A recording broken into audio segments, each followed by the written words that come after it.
Greetings, YouTube. Today we're looking at The Phantom Tollbooth by Norton Juster, illustrated by Jules Pfeiffer, with an appreciation by Maurice Sendak. It's a very busy cover.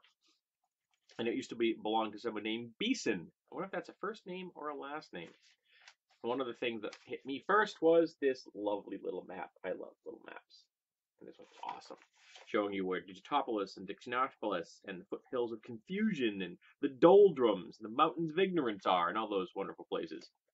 Excellent. Now, the animated film of The Phantom Tollbooth is one of my favorite, possibly my favorite animated film of all time.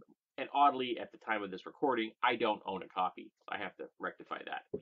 I'm going to make sure my nephews have a copy as well. And I'd never read the book, and I stumbled upon the book at I think a yard sale or something. I picked up for a quarter or 50 cents or something. And I decided that I was going to give it a read. And I put it off for a while. But then the November 2016 elections took place. And I needed something to kind of,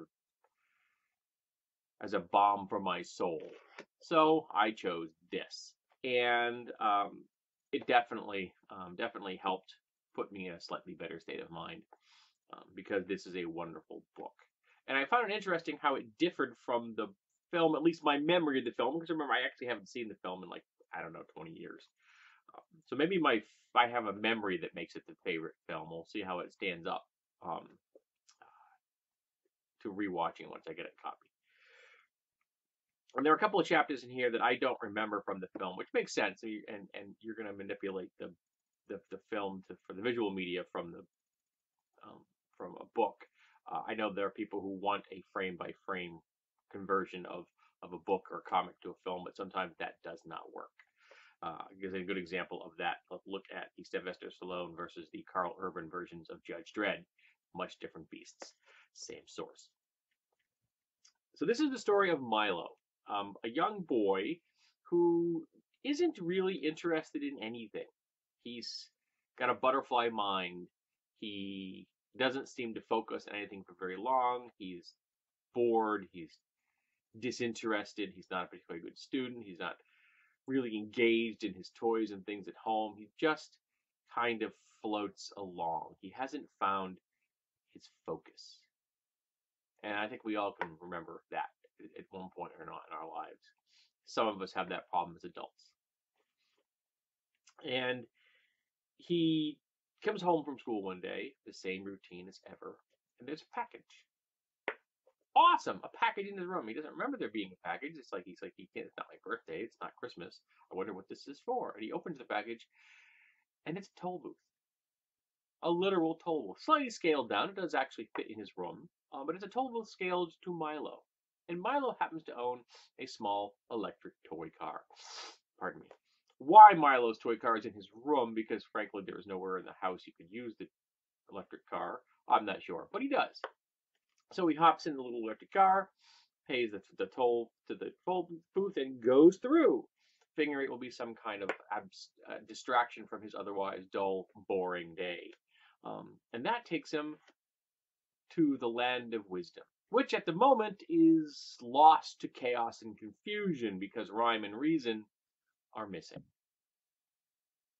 And as Milo begins his adventures, encountering all the people of the land of wisdom, he picks up two companions, Talk the Watchdog,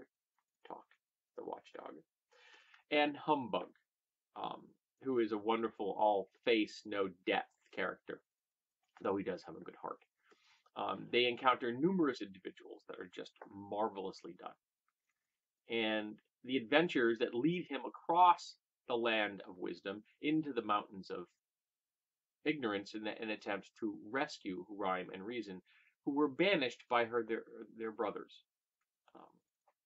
the Math Magician and Aziz.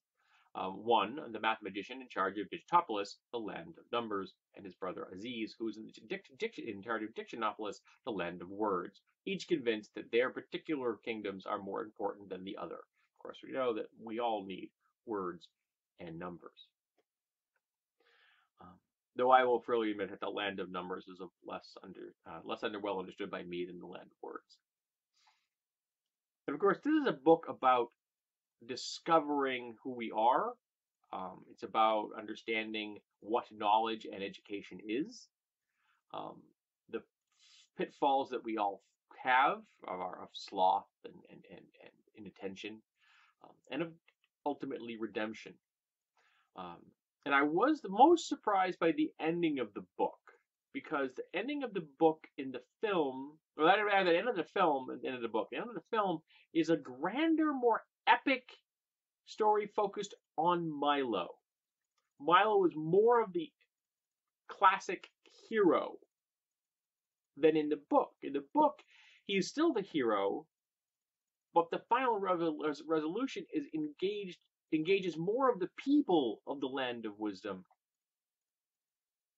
than does the film. In the film, it's very much Milo saved the day as an individual, whereas Milo saves the day in the book, but at the end, the people of wisdom rise up against the demons of ignorance in a way they don't in the film. And I think they did that because in the film, they were really going for that more classic hero story, where the hero is the individual, and this is more about people working together and cooperating. So the book, I think, actually has a slightly broader and healthier lesson to teach the reader or the child listening to this being read, in case it's a child who's a little younger than that. This would be a great book to read to a kid. It isn't particularly long. It's like 250 pages, and the words are not particularly small. It's got a pretty big font. So it would be a great book for a parent to read to a kid who's too young to read it for themselves, or it's something that can be handed to someone who's a little bit older. I could have handled this when I was a child. Why it never fell into my grasp is beyond me. It's older than I am. But it never did. I find that amazing. A lot of books over the years fell into my hands. This is not one of them. So I'm going to see if I'm going to pass this on to my wife and see if she wants to read it. I don't know if she ever has or not. And if she has it, then we'll pass it on to someone else. Because this is a book that really does need to be read by as many people as possible. It's a really great book. I work with some people who have kids, so I may take it to work and say, here, have a book.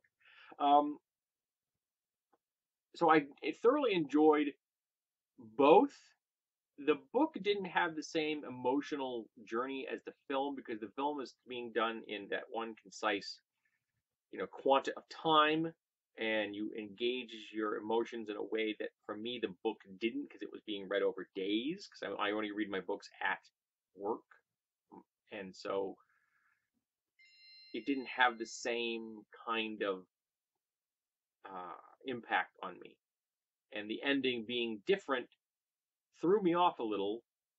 It was still good, but my memories had prepared me for a different kind of an ending, which didn't arrive. But I did enjoy both, just the way I enjoy V for Vendetta, both the film and the graphic novel, and The Watchmen, the film and the graphic novel. They're very different beasts, and they can be enjoyed on their own without, comparing them intimately and saying, well, one fails to reach the achievement of the other. Well, they're different things. It's all right. Different media deserves a different kind of criteria. I cannot apply the same criteria to a book as I applied to a film, or animated or otherwise. So there you go. I'm rambled on long enough. I enjoyed The Phantom Tollbooth, and it helped begin the process of bringing me out of my depression over the 2016 presidential election. So thank you, Mr. Jester. I greatly appreciate that.